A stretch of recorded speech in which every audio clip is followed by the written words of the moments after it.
am Tom Watson, president and founder of the company. I know a lot of you on the call still very much involved. And I am I'm just thrilled today to have participation from a number of hardware asset management leaders. Some AMI customers, some not. These folks have agreed to share their experiences from 2021 and discuss their priorities for 2022 as representatives from some of the leading, in our opinion, leading hardware asset management organizations in the world. We've kept some pretty cool company over the years, and again, these folks have agreed to participate here, specifically directed not to come to be pitching AMI or plug in AssetTrack, but to just honestly share their experiences from 2021, what lessons they've learned, and what their priorities are for 2022, to share with you as in the hardware asset management community, in hopes that it helps you, validate some things you're planning on doing in 2022, maybe introduce some new concepts you haven't considered, et cetera. So we're just honored to have these four folks here. I'd like to introduce first, it's Jason Muller from Nike, Global Hardware Asset Management Director. Thank you, Jason. John McConnell from Kaiser Permanente in Hardware Asset Management. Been working with John for quite some time. Christine Russo is from the world's leading defense and aerospace contractor, and Cheryl Bernhardt from the other best aerospace and defense contractor in the world. Thank you all for joining. The way this is going to work is we've got really just two questions. I don't know their responses yet. We met briefly beforehand to just hear from them for a couple of minutes. The first question, and I'm going to kind of roll through the four of you all in this order here and just give you all the microphone for just a couple minutes. And again, I don't know what they're going to say. This is going to be a surprise to me. So we're going to start with Jason, we'll go to John, Christine, and Cheryl, and then we'll roll through it again to talk about 2022 priorities. And as we mentioned, use the chat thing in Teams, submit your questions as you go, and then Robert will monitor those. And then when we're done with the panel, we'll go through those questions and we'll open it up between the four of you. Just, anyone can answer, if you've got something interesting to say. So again, thank you very much. We're going to start with Jason Muller from Nike. What did you learn in 2021? Thanks, everybody. Thanks, Tom. Today, I can tell you some of the things that we did learn, and a lot of it has to do with the fact that we thought we had control over assets, and then COVID hit, right? And the reality is all of our assets ended up being dispersed, right? Where initially we had them on campuses and we had them in our own buildings, and now all of a sudden everybody with COVID took their assets home. And so, our domain for controlling our assets really just expanded, and it really threw us for a loop. And ultimately, the biggest lesson we had to learn was to learn how to be flexible and pivot, and ultimately have to adjust and figure out how ultimately to get our arms wrapped around assets and maintaining control over our inventories at all times. So that was actually one of the biggest lessons that we are learning and we're continuing to learn. Have you mitigated it at all? Like what have you done so far, how much control do you feel like you have over it at this point? Yeah, I mean, yeah, good question. I mean, the hard part is really moving from or moving into kind of this remote workforce, right? And ultimately dispersing assets and keeping assets in front of people required to continue to do their duties. And really where we had the human element and being able to go in and perform audits and physically touch and see devices, we're actually having to really learn to trust our discovery tools and learn how to use them and really tune them to provide us the information about our assets and ultimately tune the interrogations, you know, where they're at, who owns them, you know, have they disappeared, those types of things. So it's still very volatile for us. Right, right. Oh, I appreciate that. Thank you very much.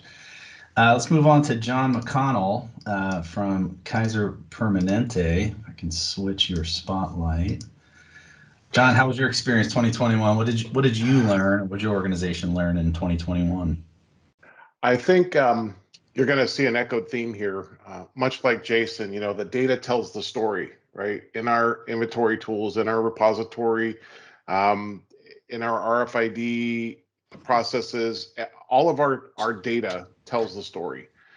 So we learned that while we may have some people work from home, we still have people working, you know, in direct lines in healthcare, right on the front lines, and our tools are still there. Our assets are still there. So we still need to, you know, provide those cycle counts, do those, you know, financial and physical audits. Does our data really tell us where it is? As Jason pointed out so eloquently, you know, how do we mitigate, you know, any shrinkage or any losses or that stuff?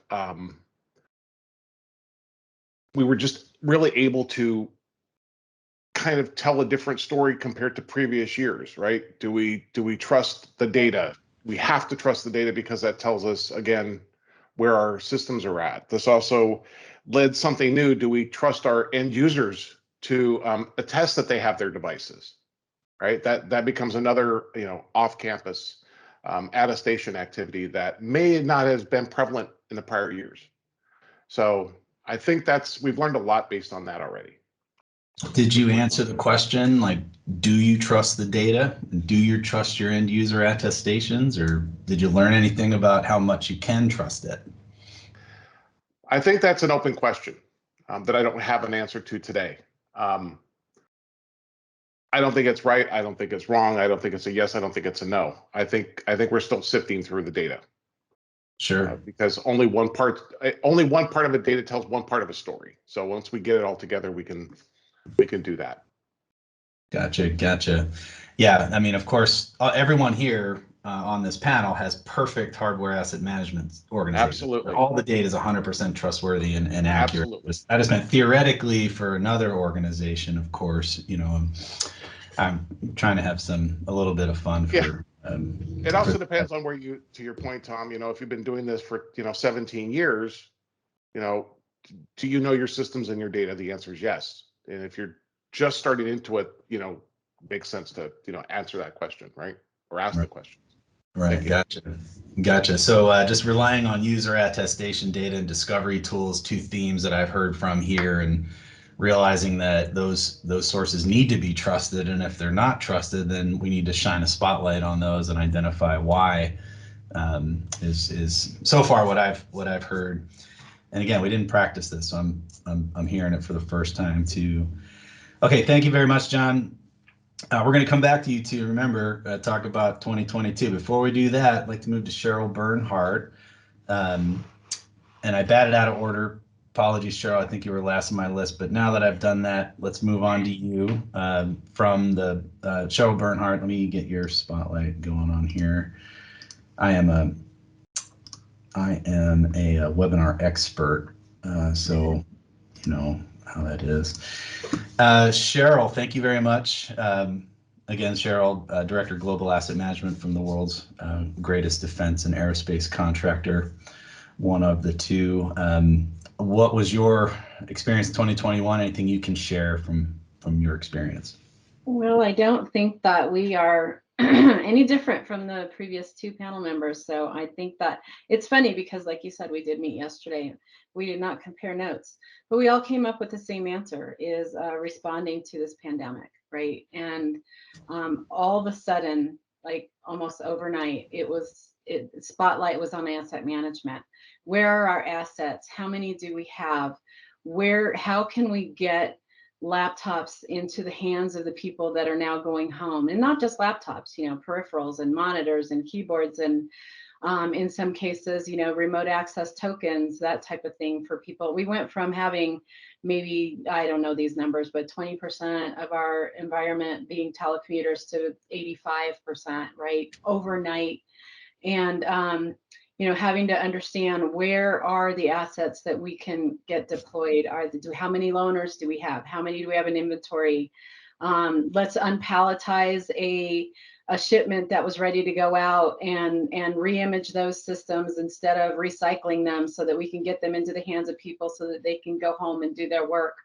So spotlight, really big spotlight on our data, right, and understanding. And then not only that, but on the flip side of the operational side, where they're just mass deploying, and how do we keep controls over what's happening so that we know who's getting what and where it's going and what they're getting to go along with it, and how are we going to get that back. So very quickly responding to automation requests to be able to get forms in our we use ServiceNow, so getting forms out there so that we can track these assets, we can hold people accountable for getting them back, and make sure that they filled out a form saying I'm taking this home, I'm going to get it back in X amount of time, whenever that is. And so leveraging our vendors, who can we lean on, and use our relationships, who can we get assets from immediately, right? This is 2020. We're not getting assets today, but don't worry, I'm not any more special than the rest of you. I'm in line as well. But leveraging big borrow and not stealing, but getting assets anywhere we could so that we could continue business and we could continue supporting our country, right? So that was our biggest thing, and I think that's just been all of that happening along with O&M, right? So all above and beyond. So that was really has been our biggest challenge for the last 18 months for sure, is just responding to that and keeping track of what was going out, what's coming back now as people start to come back. And also something not to be taken lightly is this mass exodus of employees that's affecting my staff and my company. And so now we're trying to figure out, how do we do more with less resources as well, because people have decided not to come back or decided to go part-time or whatever that is. So how can we automate faster? Those are all challenges that we have been facing and will continue to face for the foreseeable future. Right. So what I heard there was, initially everybody going home, there's this mad rush to procure new or get new assets available to outfit remote workers, and you worked with vendors and your organization internally to try to locate as much as you could.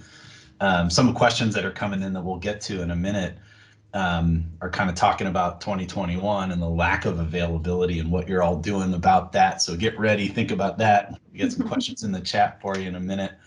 And then you mentioned just leveraging tools like ServiceNow to, get data collected from user via forms. So sort of that user attestation, like collecting more data from folks to report what they have to help you bolster your asset data, keep track of what people have. Is that what I heard there? Absolutely. Yeah. And, in addition to is, understanding and having to rework the way we provide assets to people, because nobody's in the office anymore, right? So we had to, pivot very quickly on operational side to be able to now ship assets to new employees or for refresh with very, very robust instructions on how you do your own refresh and your data transfers and all of that. So, all of that was going on, as well as just O&M and losing resources. So that's definitely been our biggest challenge. And what I learned from that was really how great we are, as I'm going to say, as Americans. We just rise to the challenges and we overcome them. And all the time that we spent in the past saying we can't, it's too hard, That was all disproven in the last 18 months. We can't do it because of this regulation or that restriction. That all went out the window. And we got it done, and we were very successful. And it's just, it's great. I mean, I want to say I have a great team, but I assume all my panelists, peers here had the same sort of findings in their company, and we just, when we set our minds to stuff, we can get it done, and that's the good that's come out of this bad, I think. Awesome. Well, thank you very much. So moving on to Christine Russo from the other best aerospace and defense contractor in the world. I'm going to lean into that joke as much as I can today.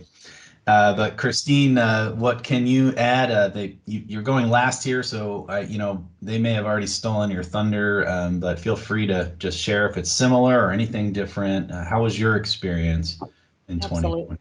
Absolutely. Thanks, Tom. So, and I'm not going to go on video. Sorry.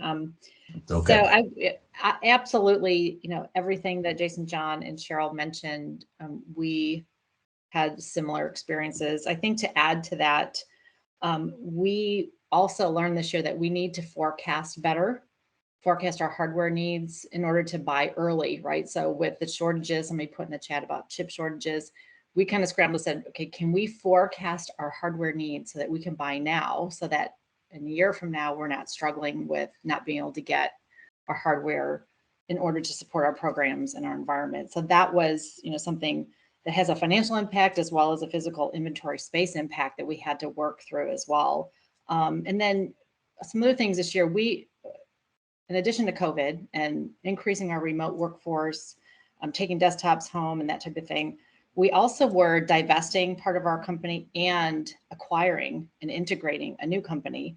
And so think about, that compounding a pandemic on top of those two things, where we have folks that need to take their hardware assets, and some of them we weren't sure what they had, what they wanted to take, who belonged to what, because of the pandemic shift of where people were actually residing. But then by integrating, they had different standards as far as hardware goes. So just a perfect storm almost. And we, in the past, we've kind of leaned more towards looking at software asset management, and because hardware was kind of churning and being, pretty standard everyday work, and it really blew up this year.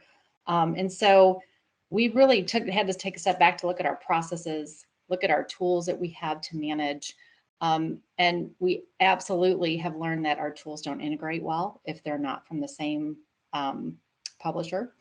And our processes really didn't allow for, they weren't flexible enough to allow for major things like a pandemic and acquisitions and divestitures all at the same time. So we really we've really taken a step back to see how do we become a little bit more flexible in order to allow for things like this to happen, because if it's going to happen, it will, right? I mean, you don't think it's going to, but it's going to. Right. The old, and it's the black swan thing, right. With COVID, like what, it's going to be something entirely new next. It's not like, I'm forecasting it won't be COVID-20. It'll be something completely different, aliens or something. I don't know what's left. We have locusts in DC. Zombie apocalypse, right? Zombie apocalypse, yeah. Oh, that's been coming around for years, guys. Come on, that's been around for years already. But we'll be prepared. We in this specific industry, we will be prepared. We already prepared. Christine, one thing I heard from you there was just you had some various tools for different functions, and then all of a sudden COVID exposed the need to be able to integrate and correlate those two systems in terms of software and hardware asset management. So that highlighted issues with integrating systems that were separate but now had to be kind of working together. That was one thing you learned there in 2021, and then the need to forecast. So that'll kind of dovetail into our future priorities there. I think we do have some questions that came in, and these are past looking. So I'm working on the fly here. We're going to run through just a few of these questions, then we'll talk about 2022. One question is, how do you guys track and manage non-discoverable assets that end users took home? So non-discoverable stuff that end users took home? And any of you that wants to answer, raise your hand or just start talking. Who wants to go? Shy. Johnny groaned first, so go ahead. Yeah, define non-discoverable, right? You've got to, do you want to track a pen and a pad of paper from, that goes home? Do you want to track, a mouse? I think it's all up to the individual, business to decide that. If you consider a laptop has a bundle of items, do you really care about, the quantity or number, or there's just, BAU consumables, right? So do you really want to worry about that? I think it's up to the individual company. It's not something that, I do today. Is it something we can do for planning for resources, so we don't get caught off guard again where we're short in our supply chain? Possibly, but today that's not something we do. Yeah, the question is getting decorated here. Many items which were considered consumables became assets overnight, right, per the direction from leadership. Monitors, docking stations. How did anybody have anything to add about how you managed? Did that happen to you, where consumables became things we got to track suddenly? And what did you implement, if anything, to get some control around that? I think from our perspective, there was many employees, right? Just like from the other panelists, we went to 90 to 95% of our workforce remote overnight, right? And so what we ended up trying to do is at least capture that content, right? The bigger monitors, the more expensive monitors and things of that nature, and get those serials. And we basically expanded what we defined as assets, right? To your point earlier. The biggest thing for us, though, is the redefinition for us was pretty much, and the biggest risk was anything that held intellectual property and data, right? Everything else was something that we probably might not be worth chasing, kind of thing, right? If we were to go back and try and recover. But anything that held that intellectual property and data is how we redefined assets and what we wanted tracked. Yeah. Gotcha. Anything else to add from anyone there?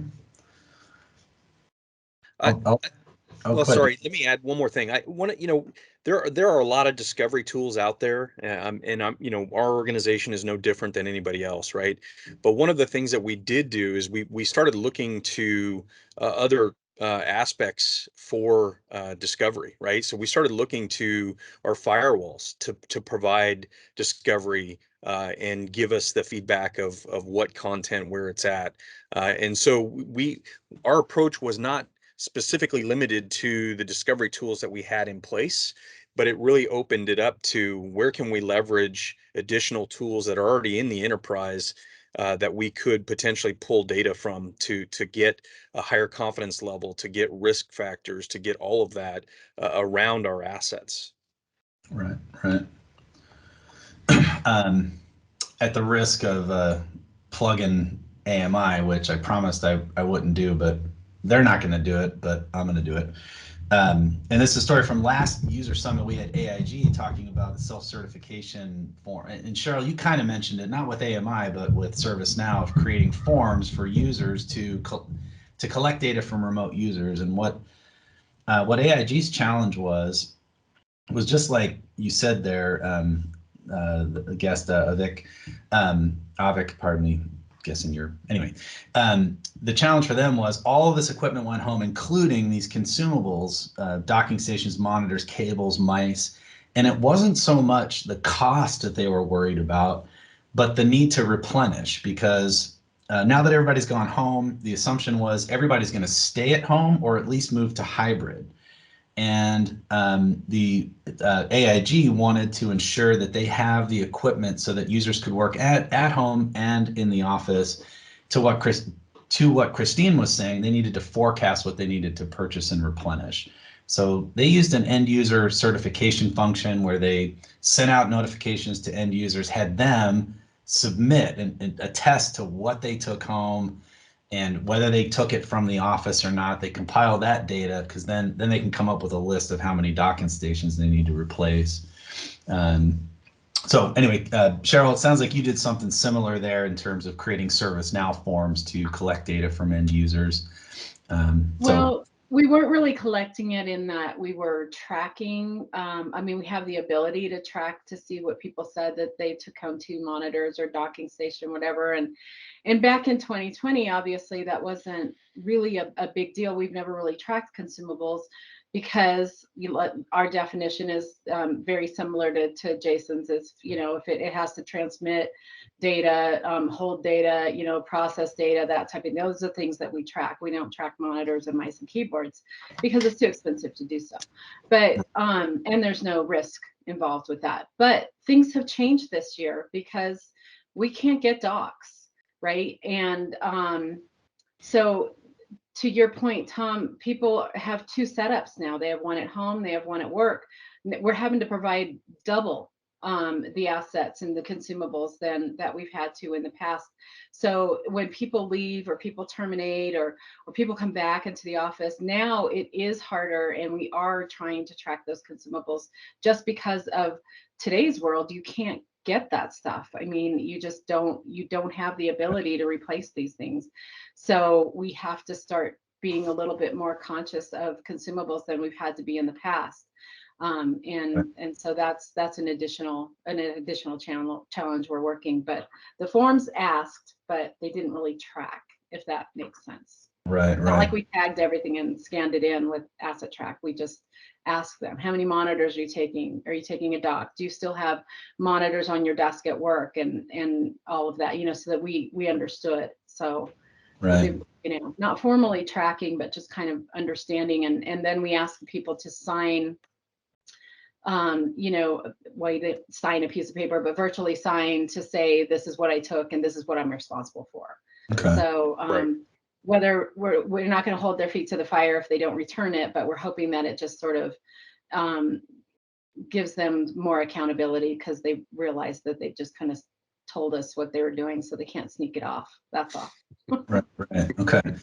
I'm batting out order with questions, but one here is, Jason, can you elaborate on, you mentioned how firewalls perform discovery. I had a couple people thumbing up that one. Can you elaborate a little bit more on what you meant there? Absolutely. Yeah. So we have Palo Alto firewalls, and there was actually some capabilities in there that we actually pursued, and were able to get a firmware update and turned on really kind of traffic patterns, and it has built-in capabilities for traffic patterns and or asset confidence levels and risk levels based on traffic patterns, things of that nature. So we basically just took from an asset perspective, we used that and turned that into a quasi discovery tool for us, right?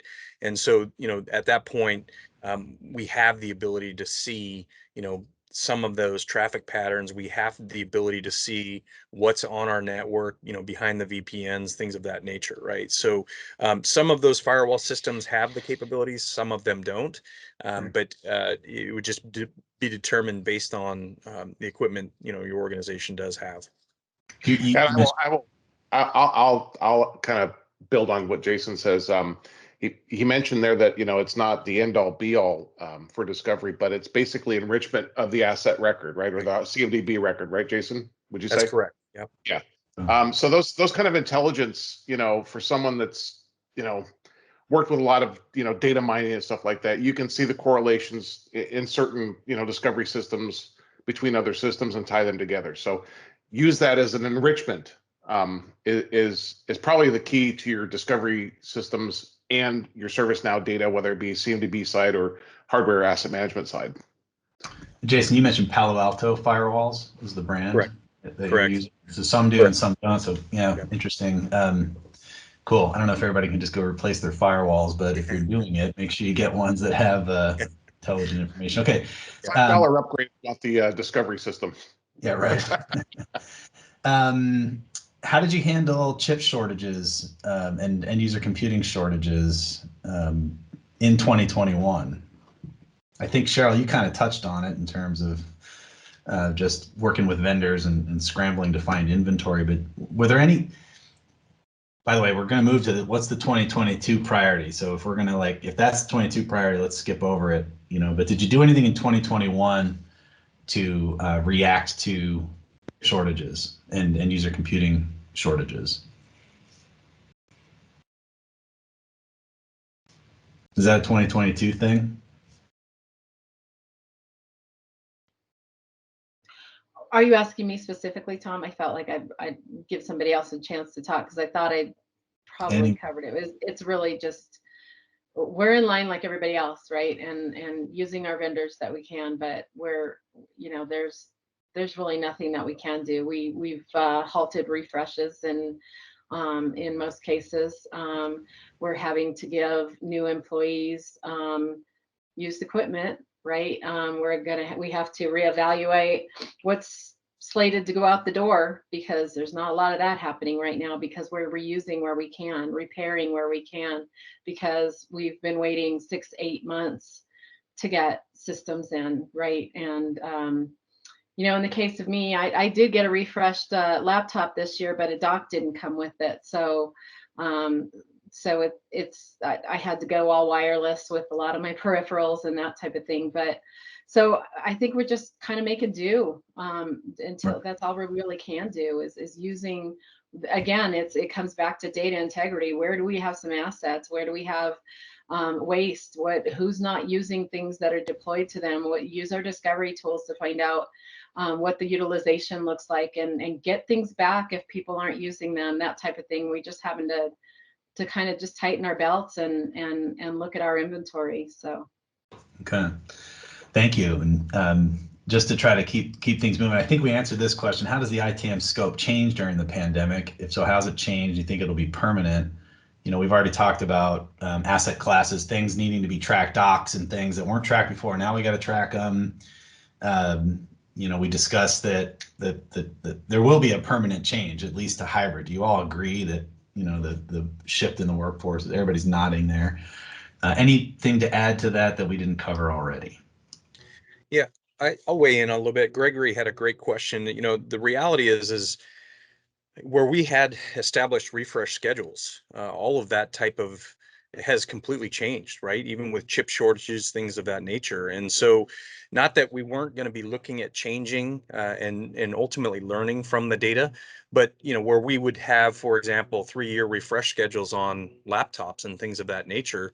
With the shortages, we've basically put those refresh schedules on hold. I think Cheryl mentioned that as well. The reality is the chip shortage is affecting us all. And we're trying to tie out even service records for hardware, right? And so we're trying to get to a point where we're letting the data tell us when to establish what those thresholds should be for refreshing, things of that nature, right? And so it's not just put the standard in place and establish the thresholds for refresh schedules. It's now let's analyze the data, right? And when our ticket counts start to increase, then it's time ultimately to dictate whether or not we should be refreshing equipment. So those types of things, absolutely, we're trying to leverage data to make data-driven decisions, if you will, right? Okay, good. I see some questions here. I think people are wondering, hey, where's the demonstration about your product and that sort of thing? We got 10 more minutes or so of this panel, and then we'll be talking about the AssetTrack product. And apologize, I know there's different reasons to be here. Learning from these industry leaders was our initial focus, and we'll be moving to talking about AssetTrack and our roadmap in about 10 minutes. So with that, I want to move on to 2022. Jason, let's just start with you. Priorities 2022. What can you add here? Yeah, the emphasis here is in our panelists talked about the turnover and employees moving on and leaving. It wasn't just COVID that hit us, right? It's a lot of the turnover. Really what that screams to us is that there's just an emphasis on tooling and the data and allowing the discovery to do a lot of the work for us to implement kind of that automation and try and make it scalable, right? And so for our perspective, we're leveraging these tools, the AMI solutions. We're integrating those into the ServiceNows. We're integrating a lot of these discovery tools with APIs or in some cases having to build custom solutions for the integrations. But in all cases, it really is all about the automation and scale for us. Yeah. John McConnell, how about you? 2022 priorities. You're muted.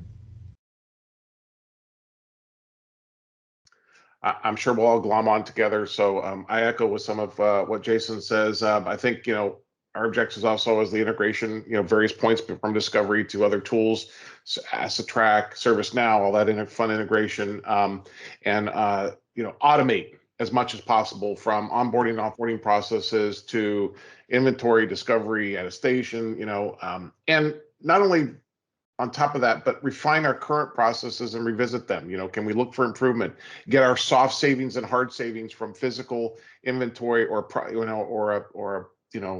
remediation process end to end, right? Even working with our finance partners and the people who write the checks for our technology, right? So that's kind of what we're looking at. Okay. Cheryl, how about you? You're muted too. Well, automate seems to be the key word here too, but not only automate, but to automate faster. I think we all know that we need to automate, but it takes people to automate, which takes away from your people that are doing O&M. So we need to do it faster. We need to be more efficient. We need to get out of manual processes. We all know we need to do that. It's a vicious cycle though with spending resources to automate or spending resources to do, and that's really one of the challenges. The other thing that we really want to implement is our asset certification. I call it a certification process, especially in light of what's been going on with the pandemic and assets just being thrown around.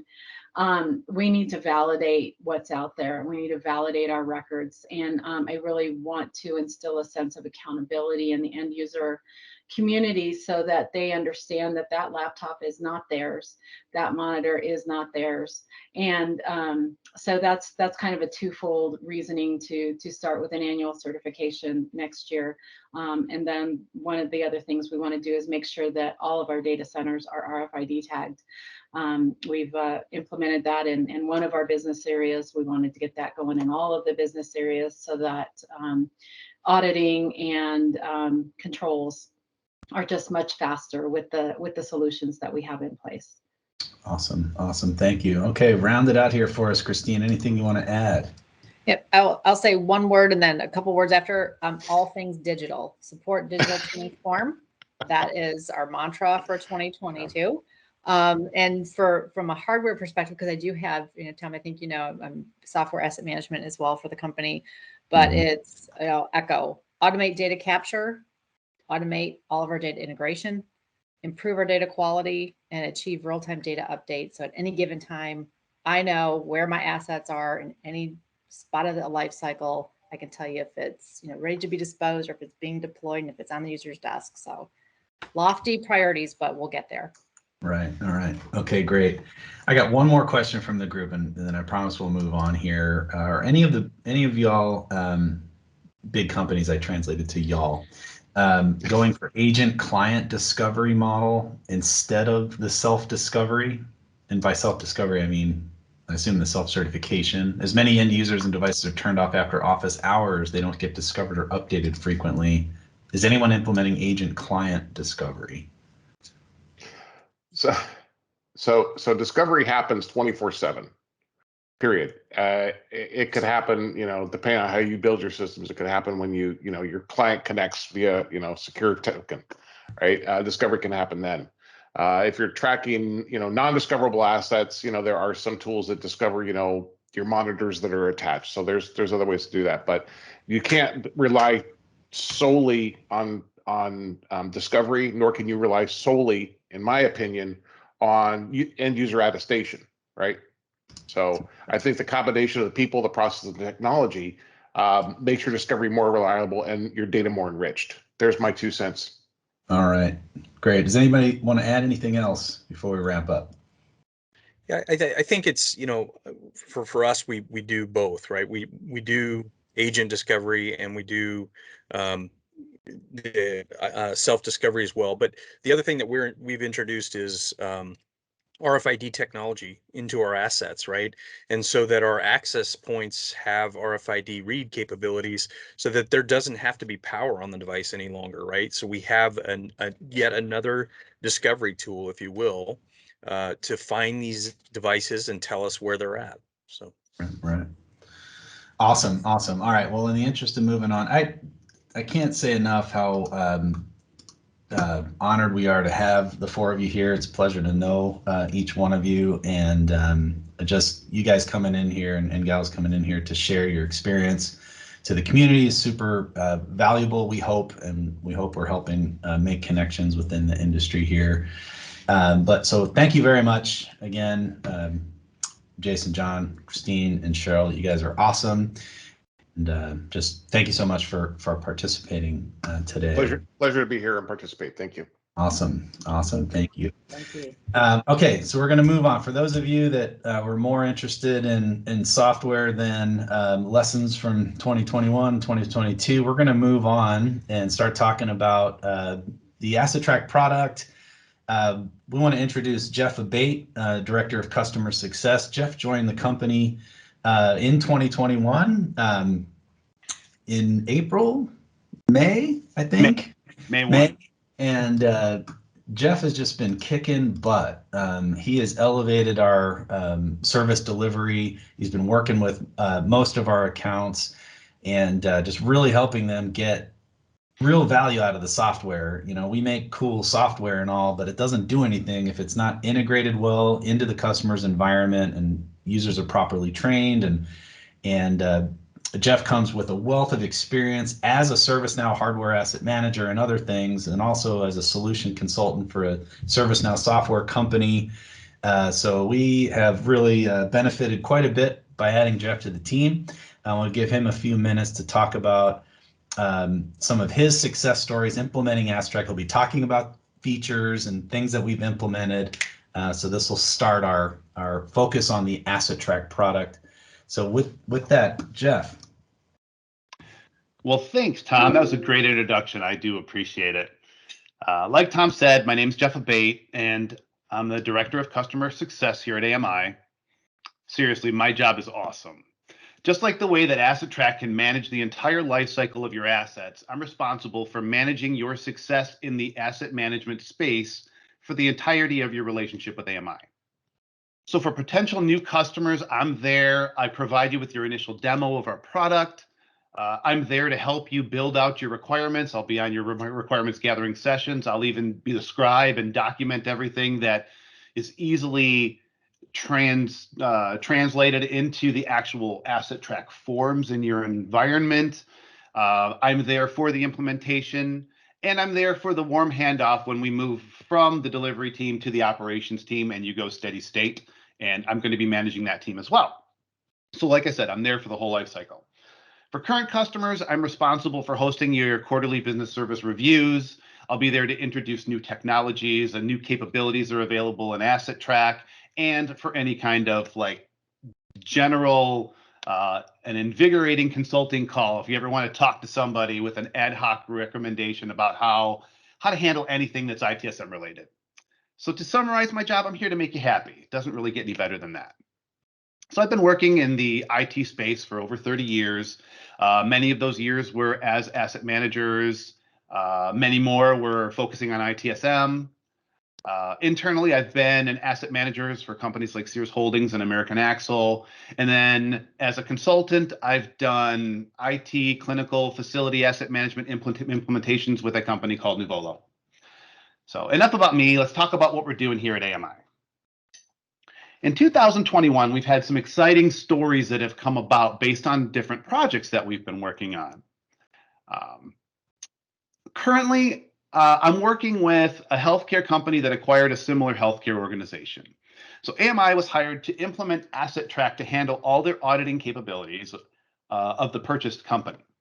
So the project has been a challenge for many reasons. One was it's an extremely aggressive timeline. Another is there's a large number of assets that have to be accounted for. It's a significant number of locations that we have to get to do these audits. And the end users, we're talking a significant number of end users as well. So in total, we're laying the foundation to audit about 60,000 assets, almost 800 locations, and over 22,000 employees. And we've got 2 months to do it. So how we were able to build the foundation for these audits, there's the threefold approach. The first one is we implemented a basic audit capability for sites that have very few assets.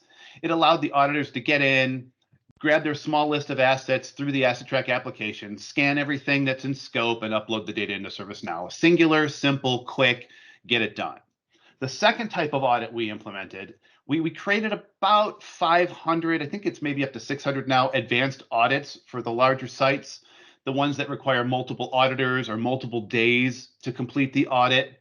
It's still the same scanning capabilities as the basic audit, but this allows us to have multiple users join the same audit simultaneously. It allows them to get real-time updates from one auditor to the next on whatever mobile device they're using.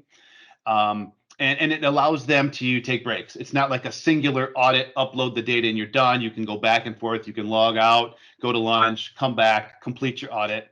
And it makes it a lot easier for those people to go in and audit 1,000 assets in a multiple months of days as opposed to a singular audit. The third type of audit is the self-certification audit. Tom's referenced it a couple of times on this call. This became very popular when the dreaded COVID hit, right? You want to be able to find out what your end users are, quote unquote, attesting to. We created a simple form for the end user community. We generated an email through ServiceNow, provided a link to the AssetTrack self-certification form. We identified all active users that have assets, and we sent that email out. Like I said earlier, it was about 22,000 people. So the end user logs in through their ServiceNow authentication, it's single sign-on in this case, and they have to answer one question. Do I have the asset? Do I not have the asset? Do I have it and I don't need it? And they're done. So it's really simple, easy, lightweight process, and the results have been flooding in ever since we started, like the week after Thanksgiving. And now we're continuing to send reminder emails to the users that haven't responded yet, and we're whittling down the list of self-certification data. Non-responsive self-certification data. Jeff, So because if I can add, just interject here a little bit, the kind of the business purpose of this was a large ServiceNow healthcare organization, running ServiceNow, managing a few 100,000 hardware assets, buys another company that has 60,000 assets, we think. And those 60,000 assets are on campus, in data centers, and at-home user offices. And they're running all in a different ServiceNow instance. How does the acquirer ingest all of that asset data into the acquirer ServiceNow system, have it all aligned, but also be confident that the data is accurate? The company that was being purchased didn't trust the accuracy of that data. So it all had to be verified. And Jeff's describing the multi-pronged approach of small sites, big campuses, and remote users, and how he's automating all of the verification of that data so that when it then gets published into the master system, it's accurate. How accurate are we finding it so far? Jeff, I'm throwing you a curveball here. I apologize, but no, that's okay. I mean, I can't give you numbers or percentages, but the nice thing about the form is it prevents them from going off script, right? If they have an asset, they put in the asset, it pops, bloop, yep, I've got the asset. Yes, I have it. Upload the data. They're not typing in, I have asset 1, 2, 3, 4, 5, 6. They're not fat fingering things. They're able to see the data, see what's assigned to them, and answer a question about them, as opposed to getting a spreadsheet and putting in fat fingering an asset tag or a serial number. We're using the system to let them know what they need to attest to. Gotcha. Cool. Okay, enough of my interruption there. Let's no, that's good. That's good. It's nice to go off script. So because the parent company wanted a way to review the data prior to updating the CMDB, we also implemented a temporary approval table. So now we have asset managers that can go in and review any exceptions that are coming in to protect the CMD from having updates hitting the hardware table and propagating into that CMDB and generating CIs they don't want. We also built a comprehensive dashboard that had reports that show the progress in real time, how each audit type is progressing, and we review that data daily with all companies involved on the project. So without these 3 barcode scanning audits, I have no idea how long this audit would have taken. If we were just using spreadsheets, this would have been much, much more difficult. So it's been a big win for the purchasing company. It's been a big win for the company that was purchased because now their CMDB is going to significantly improve. And it's been a big win from us because it's been a learning opportunity as we progress through this journey with them. Another project. Well, thanks, Tom. Another project we recently completed was also coincidentally with a large hospital organization, but this one was in Texas. Another coincidence is they were one of my customers when I was with Nuvolo. Well, whoever said that the IT community is a small one wasn't lying. So I'm sorry, it's the world. So this company had a completely different use case. They're big on using RFID scanning to quickly and easily identify where their assets are. So they use an ASN process. So they're taking advanced shipment notices. They're implementing them into ServiceNow, which is populating the POs and the PO line items. And when they receive the assets that are coming in, assets or consumables, it doesn't really matter. They receive those things. They basically put in their PO number and they pull the trigger on the RFID scanner, and whatever was received for that PO instantly updates and gets identified by AssetTrack, populates in the AssetTrack application. And once they upload that information into ServiceNow, hardware records, asset records, consumable records, CIs automatically will get created. The POs and the PO line items also get updated immediately as having received those items. So it streamlines the process. It simplifies it for the guys at the docks. It's been really successful. The process, it eliminates the need for the receiving team to ever manually go in and create an asset. You don't even have to have ITIL rights for those people anymore. They use the AssetTrack forms, and that's the end of it for them. And you no longer have to go in and update PO information in ServiceNow. Reporting will always tell you whether or not the orders have been received in full or if you've got things that are outstanding. So that's been a really nice win for us as well. Very cool. So the last implementation story I'm going to tell is, well, yeah, it's another hospital organization. Sorry, I only hit one customer type, but I promise we have lots of customers that track all kinds of different things from chairs to servers, not just hospital. So this one is more of a traditional or like a fundamental version of AssetTrack. What they're doing is they're using our forms to track the life cycle of their assets. They use like receipt from PO, check in, check out, swap. They have different kinds of audit forms, and they use retire. Real basic stuff. But what they've done and why I'm bringing them up today is they're using AssetTrack for incident management and request fulfillment, which is super cool. I was really impressed with the way that they designed it and how they built all this. What they did was they added buttons to both the incident and the request forms that trigger off of an incident or a request state. And it allows them to launch an AssetTrack form that applies to whatever step they're in the process. So if my laptop was run over by a car and I created an incident saying, well, oops, my laptop was run over by a car, the technician could click on the swap button at the top of the incident that would launch a form. It removes the flattened asset from my inventory, automatically moves it to a state of retired, a substate of disposed, and it assigns a shiny new laptop to me in a state of in use. When they upload the swap form in AssetTrack, it can also close the incident. Just to be clear, they aren't doing that closure part today, but they're considering it for the future. So it basically takes your desktop guys away from the updates of ServiceNow incidents directly. They can start doing it through forms that just do all the same consistent updates every single time. I really think they should do it. I think they're going to. So with this example, they've streamlined the asset management update process for the technicians, allowing them to focus on what's really important to them, their customers. Yeah, Jeff, if I can just add, we've had a lot of requests over the years for linking hardware asset tracking with ITSM and tasks and workflows, and that's what's been implemented here. And that attests to the power of the ServiceNow platform and the way AssetTrack is built on top of it and is architected within it. We're easily able to, as assets are being managed, to link those two incidents, locate the requests, and to close those and push ServiceNow workflows along through scripting integration. So that capability is there. It's become a lot easier now with our form scripts feature. And this is just an example of just linking AssetTrack more deeply into the ServiceNow workflow and just automating things where, boom, let me scan a bunch of stuff into a stockroom or a receiving dock and go close all of the tasks all automatically, to that automate everything thing that the panel was talking about. We made great strides there.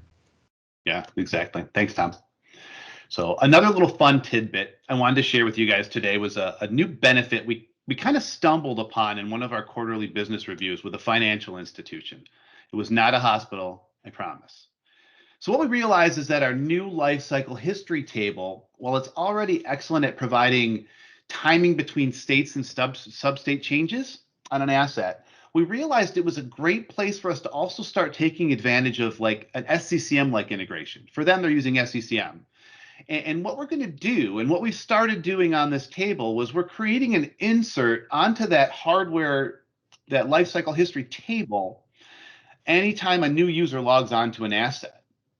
So now if an asset goes missing, you don't only know the last logged on user and you don't only know who it's assigned to, you have a complete history logged of everybody that's used that machine. I actually was talking about this use case earlier today with another customer. And it's powerful stuff. It means that you don't have to have an SCCM admin going in and scouring through to try and figure out who's logged on to what. You just open the asset, you take a look at it, you see that it's been marked missing, and you've got this data now that helps you find an asset. So this, coupled with our self-certification audit, becomes a really powerful like 1-2 punch to knock out missing assets for good. I know, I'm so sorry. It was terrible. I said it though. So anyway, Tom, if you can move to the next slide. I know, it's bad. So the last thing I was going to show you guys today was this is our new out-of-box look and feel on the AssetTrack dashboard. So since the last summit we hired a data analyst who's made some significant strides on our reporting capabilities and made them available out of box for all the AssetTrack processes that we have today. So if you're an AssetTrack user and you're on version 3 and you upgrade to version 4.3, this is out of box. You're going to get this with your system, and any of the forms that you've used or any of the capabilities that you've used within AssetTrack will automatically populate on these dashboards. So what you have here is what I was talking about earlier, the 3 different types of audits. This is on the audit tab. You've got your advanced audit that has the detail on what your success rate is in the upper right-hand corner there. The bottom right-hand corner has got the results of the audits, how much was found, how much was not found, what unexpected devices were found during this audit, and then what new devices were found during this audit. The basic audit is the basic over audit. time. Oh, Jeff, but yeah, the top part of right, and the key thing about advanced audit is that we're tracking the audit results over time and trending, so you can show the improvement in accuracy of your audit data over time. And I know John on the call here has been using external data to show trending reports. This is all built into the platform now with advanced 17 audit. years worth, Tom. 17 years.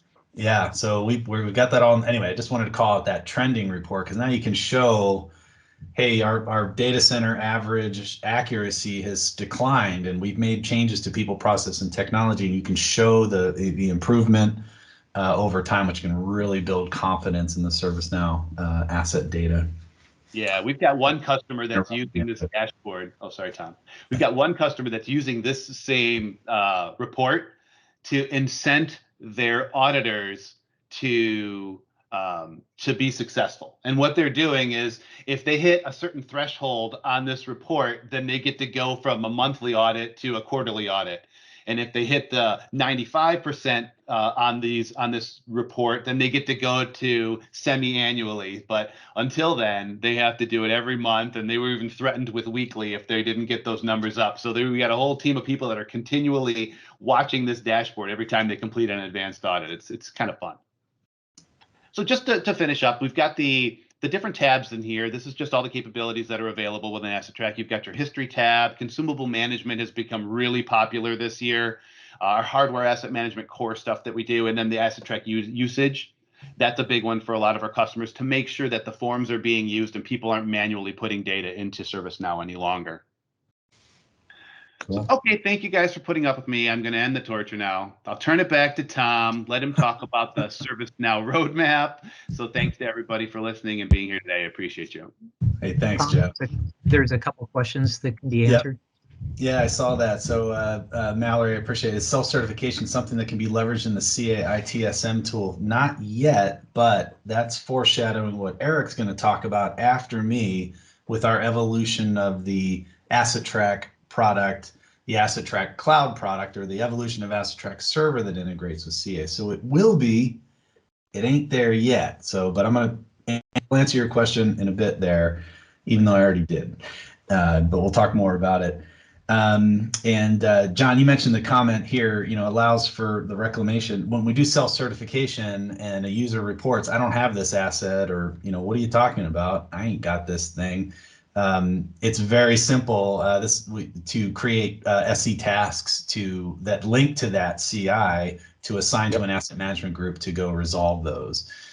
Some people want to create tasks. Some people just want a simple report. Some people want us to store the attestation data in a separate custom table. A few different ways to skin the cat, but there's actually asset tasks now, just a different task type, but that's what we recommend for tracking down those missing assets and closing the books on those. And Right. the current version. And Tom, though, if you look at the dashboard, it shows you the three widgets right there that he was referring to.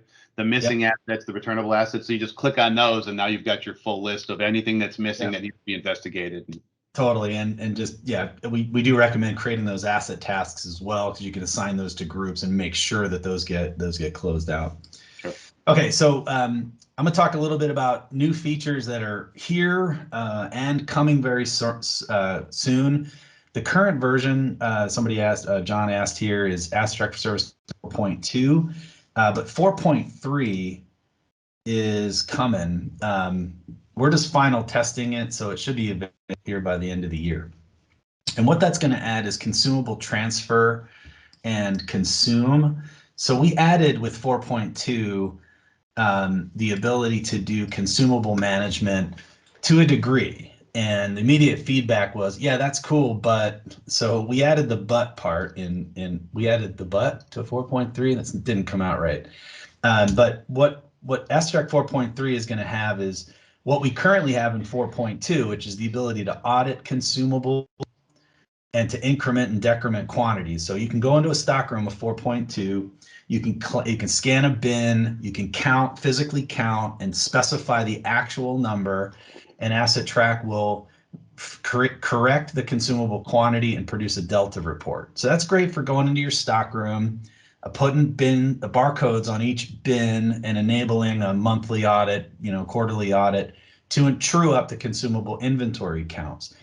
That's essential for any of the automations that you set up. When requests come in for consumable inventory, what you want is for a ServiceNow automation to go check the stockroom, see if there's inventory available, issue a reorder notification if there isn't one, and get it all received and then deployed. All that automation requires that the consumable inventory data is accurate, and people take stuff from stockrooms and don't tell anyone. Things get stolen, things get missing, it happens. So auditing the inventory levels enables that automation. That's a 4.2 thing. And what we've added in 4.3 is the ability to transfer. So you can move consumables now from one stockroom to another super quickly without having to use complicated transfer orders. Nothing against transfer orders, but they're way too complicated in my opinion. Now you can scan a bin, scan a new bin, and transfer a quantity, and we'll correct all the inventory data in the ALM consumable table. We also added the consume function. So now you can scan a user's badge, you can scan a consumable model code, and you can consume quantities in ServiceNow. We'll decrement the inventory out of the stockroom, assign that consumable inventory to an asset and or a user, just like the consume button in ServiceNow. That's available to you in AssetTrack for ServiceNow 4.3. So moving beyond that is the AssetTrack scoreboard and duration clock. So the scoreboard is our version of performance analytics. It's a lighter weight performance analytics. It's a visualization tool, but the visualization that I'm showing on screen isn't really the cool part. The cool part of what I'm showing on screen here is the data that AssetTrack captures behind the scenes. So by using AssetTrack and using lifecycle history and using our new feature called duration clocks, you can automatically capture the duration of time that assets linger in certain states. And then that information is stored in the ServiceNow table that you can then create trend reports over time. The scoreboard is a ServiceNow app that lets you build the trend reports yourself. Again, you could use performance analytics to, create metrics on our historical table. I showed this to who was it? Nike's team. And Nike's like, oh, your dashboarding thing's cool and all, but we got Snowflake and Apptio. We got a super slick dashboarding team where the Nike logo swoops out and it's all animated and beautiful. And they're like, we don't need your visualization tool, but trying to get into ServiceNow sys audit table to calculate the duration of time that an asset was on order or how long it lingered in a pending install state is extremely difficult. Now with AssetTrack duration clocks, you set up a clock record where you say, I want to track the time of substate, I want to track the time in state, in stockroom, to assignee, to any property. We will calculate time duration in our easily reported history table.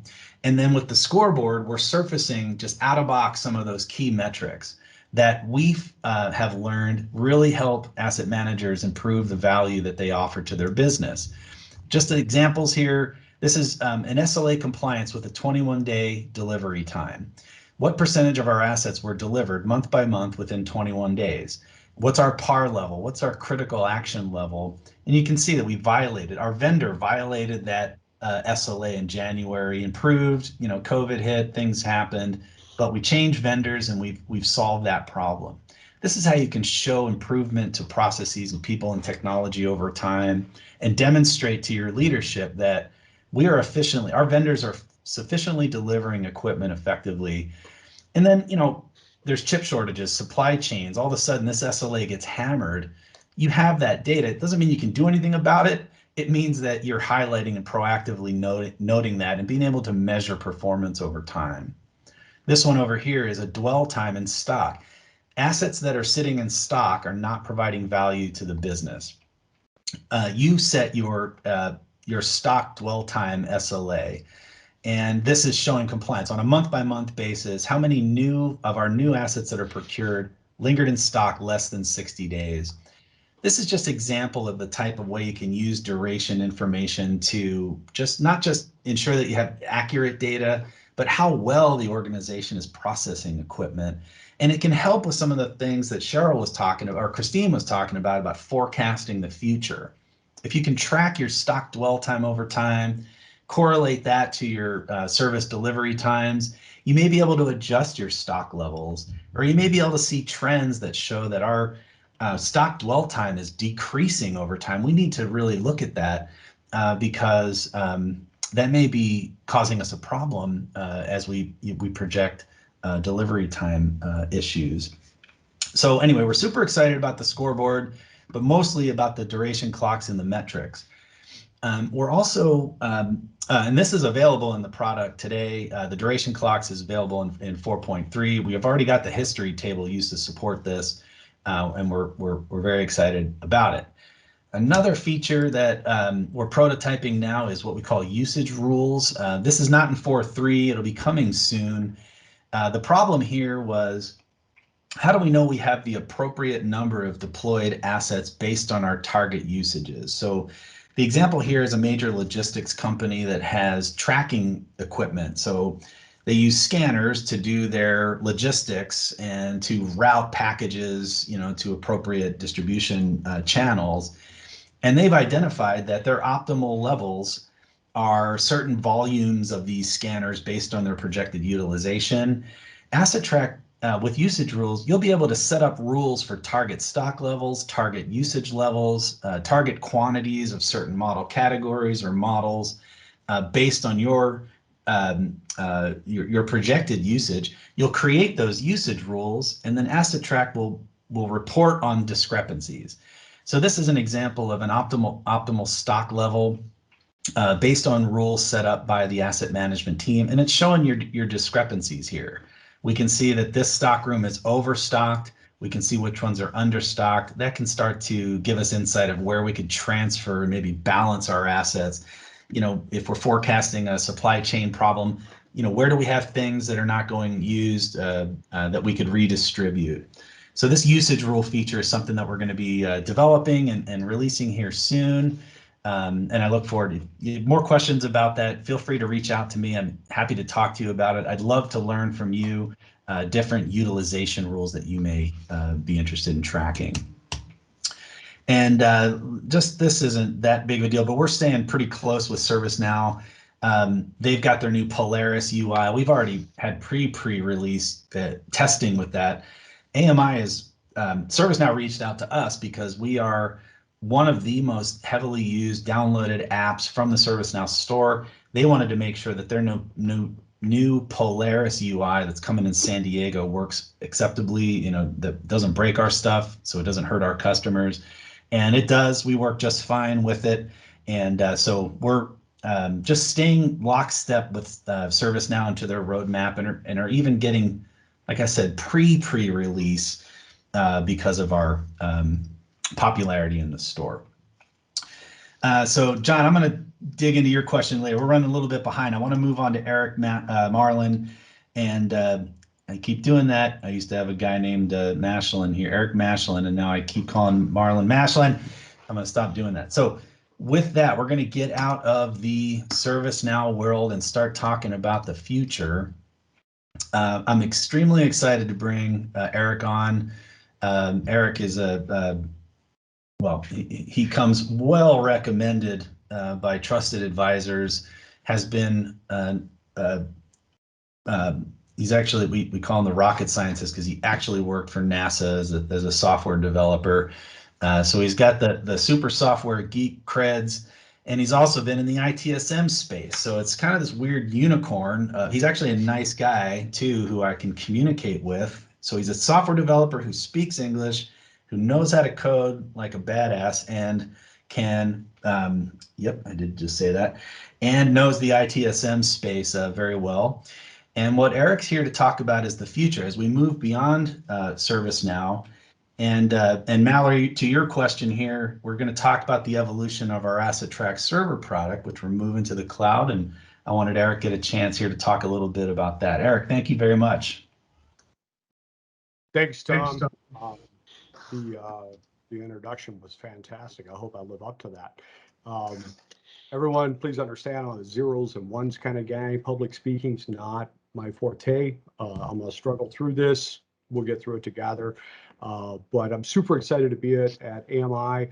I've been in IT in various development roles and levels of leadership for about 25 years, a whole bunch of that in ITIL and ITSM, worked for a lot of enterprise level companies, also done some time in the government contracting space, a couple of stints at NASA, Stennis Space Center, and things of that nature. The exciting space for app dev these days is smaller companies. So this opportunity came along, and I was really excited about the opportunity to come work for AMI. Next slide, Tom. So in addition to the work we're going to be doing on AT for Snow over the course of the next year, we're also looking at some serious modernization and evolution of what we have historically called AssetTrack Server. Going forward, we're going to call it AssetTrack Cloud because we're focusing on being able to run it in cloud as a SaaS offering. I assure you, we will still remain able to run it on-prem where that is needed and necessary, because that is a legit need for some of our customers. We're not going to abandon that, but we're going to improve our ability to run it in the cloud, focusing on Microsoft Azure, including FedRAMP space in 2022.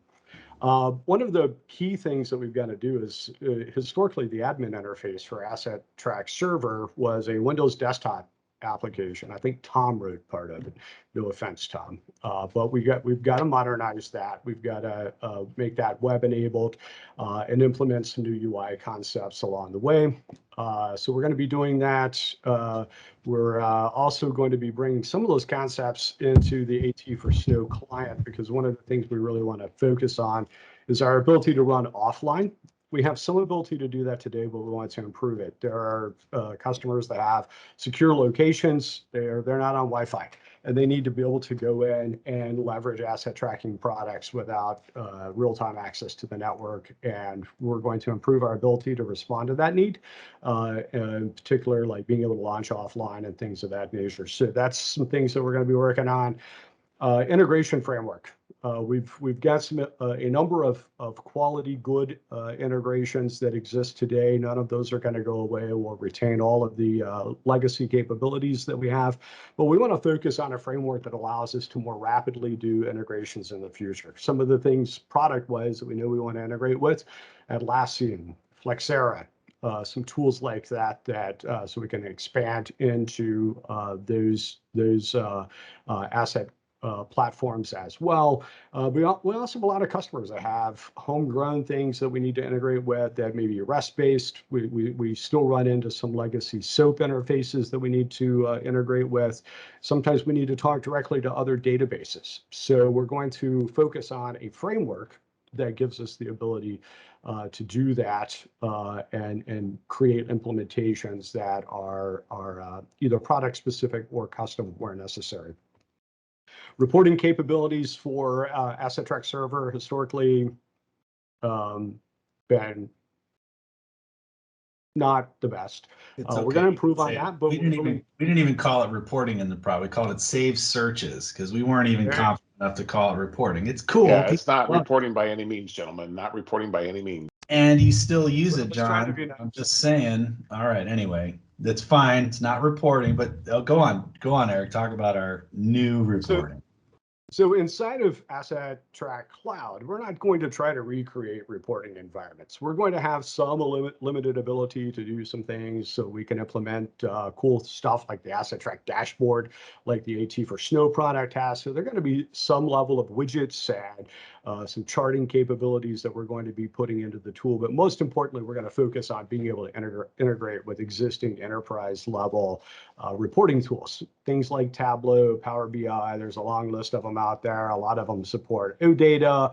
So that's something that we've actually already started an implementation for, so that you'll be able to query via OData. And that solves a lot of those issues. If we can help you access the data, your existing reporting teams can use their existing tools and do all the fancy enterprise reports that you ever want. So we're going to be expanding more in that space and less in trying to create a reporting tool ourselves. That wheel's already very round. There's no reason to go reinvent it. Some of our roadmap items, I mean, really, we're going to be focusing on getting all of the cool stuff we do in AssetTrack for ServiceNow into the AssetTrack for cloud environment. We're going to do self-certification. That was a specific question. You can't do that today. We're going to solve that. We're going to implement our own concept of a dashboard so that we can do the AssetTrack dashboard concept. We're going to be able to do consumables. We're going to have history tracking. We're going to have the ticket clocks that's coming out in 4.3. So all of the things that we can do in AssetTrack for ServiceNow, we want to be able to do at our cloud offering. We want all our customers to have all the great features. So that is going to be our focus in that environment for the next year. So hopefully that excites a lot of you that use that product. It may have perked interest in some that do not currently use it. It's exciting as an app dev to have the opportunity to really make this happen. So my team's excited. I am fired up and excited to get out of bed every morning. So is Tom. We have great conversations. This is a fun time for our company. Awesome. So, awesome. Tom, back to you. Yeah, thank you so much. So this is what I'm talking about. It's like, I'm not a public speaker or whatnot, but he's an engineering lead that you can understand and, speaks English and is making great progress on some stuff already. And, we've been working on this for quite some time. We've been trying to get rid of the management console forever. We've had fits and starts and, hiccups along the way. And, I was supposed to be done with the management console. I probably told you I'd be done with it 2 years ago. And we're actually getting there now. And Eric's driving that. So a lot of great work's been done. Eric, like I said, he said he's going to be done in like 2 weeks. I think the product's going to be released. I promised I'd make that joke. But the first things that we're doing is bolting on some of the new web administrative tools to the AssetTrack server product so that we can get moving quickly and have some alpha beta versions of this coming shortly after the new year. We're not talking quarters and quarters until we can start getting some bits in your hands. We've got a good plan, and Eric's made a ton of progress on the foundational stuff underneath. And what our commitment here is, we've got CA customers and HP Asset Manager customers and standalone customers. We are going to bring you forward. There's no leaving you in the dust there. So, Mallory, your question about self-certification, you will be able to implement the Azure AssetTrack Cloud product on-prem if you have to. We've selected the Microsoft Azure stack because we're a Microsoft shop. It's got FedRAMP environment capabilities that we can leverage. All of our customers have Azure subscriptions, and we want to be as flexible as possible, meaning you can deploy on-prem, you can deploy in your Microsoft Azure tenant if you want to move to the cloud, but you don't want us managing your environment. Some of the contractor companies that are super sensitive, don't want to have us managing their environment, but will adopt Microsoft Azure Cloud. That'll be an option, as well as AMI managed hosted SaaS version of AssetTrack as well. So we're really looking forward to, finally making good on this and bringing all that cool stuff we're doing, the leading that we're doing in the AssetTrack for ServiceNow space, leading hardware asset management by learning from the people on this panel, our existing customers and non-customers alike. We're going to make that available to customers outside of the ServiceNow environment. So thank you so much for joining. That's a wrap here. We had just a couple of questions. If you have any more questions for us, feel free to fire those in. John, you're asking some specific questions here that I'm going to roll through if I can. Yeah, we can take those offline, Tom, or you can just reply. Cool. But I just some general stuff. You're talking about the stock, and I'm assuming that's for par level, and the other one was more specific. So take those offline. Cool. And just while we're here in that in that 1 minute, that clock thing that we're talking about here. I'll just kind of touch on what it does here. Get into my ServiceNow instance and how it works. The idea is that you'll be able to create, and again, this is going to come in 4.3. You can create a clock definition to track whatever you want. And so I've got a state and a substate clock, a stockroom duration clock here, and the idea is that you just define a new clock definition. Here, I'll just open an existing one. The state and substate clock definition, you indicate what fields on you want to watch. And if either of those fields change, we're going to capture a clock duration, and I can apply filtering here so that I can ignore certain asset classes or install statuses, et cetera, and how long I want to keep that duration data. This by default is 300, not 360. It's 720. What's 365 times whatever? It's 3 years is the standard default. We dropped that to 2 just for testing. But then that clock duration information gets saved in this reportable table. So for any given clock, I've got a link to the asset record. I can see the duration of time that asset lingered in that state. For this hardware asset, it's currently in use. So the duration is empty because this is the current one. You can report on that as well. So you can calculate by using the date that this was created. That's your start date of the clock, and compare that to now. You can see how long this asset has been dwelling in use. We're going to use that to do things like show us assets that have been in a pending state, or let me filter those out. Like in the substate clock, let me see assets that have been in a pending install state, for longer than 60 days, and to be able to use, exception reports that way. But anyway, my point there is that the clock definitions, you'll be able to specify exactly what fields you want to track, what you want to include using filter conditions, how long you want to keep that data, and AssetTrack will just record it automatically for you, whether you're using AssetTrack or not. So it's business rules that are attached to the ALM hardware record. So you can see we've got these duration clock values. I got 2 clocks running on this asset, and so this asset's currently sitting in use. So if I move this to in stock, even just using ServiceNow, I wasn't prepared for a demo, so is this going to break? It'd be classic if it did, right? So I've got a new clock. I just printed these clocks. So my asset state changed from in use to in stock. So I just captured that, the dwell time that it was in use. I also had a stockroom clock duration. So this asset was, it went from a null stockroom. I didn't filter out null, but it went from a null stockroom to a new stockroom, and it was 8 days. And now we've got a new substate and a new asset state and a stockroom state clock that are active and running. My point being is just that whether Discovery updates the record, you have a workflow task that updates the record, you update it manually, or you use AssetTrack, the asset clocks thing works in all those cases and is leaving a perfect set of metrics there for you.